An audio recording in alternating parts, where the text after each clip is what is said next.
Welcome to Pushpa rangoli art. అందరికీ ముందుగా శ్రీ విశ్వావసునామ సంవత్సర ఉగాది శుభాకాంక్షలు. ఈ 2025లో మార్చి 30వ తారీఖున వచ్చిందండి ఉగాది.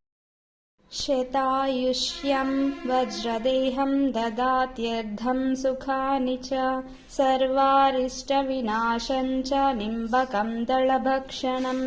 వేపపూతతో కూడిన ఉగాది పచ్చడిని తినడం వల్ల దేహం వజ్ర సదృశమై సర్వారిష్టాలు తొలగిపోతాయని, నూరేళ్లు సుఖంగా జీవిస్తారని ఈ శ్లోకం యొక్క అర్థం.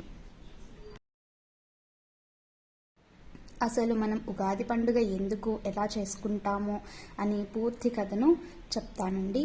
పురాణాల ప్రకారం చెప్పబడిన కథ ఏమిటి అనంటే, సోమకాసుడు అనే రాక్షసుడు బ్రహ్మ దగ్గర నుండి వేదాలను దొంగిలించి సముద్రంలో దాక్కుంటాడట. అప్పుడు విష్ణుమూర్తి మత్స్యావతారం దాల్చి ఆ రాక్షసుణ్ణి సంహరించి వేదాలను బ్రహ్మకు అప్పగించారట.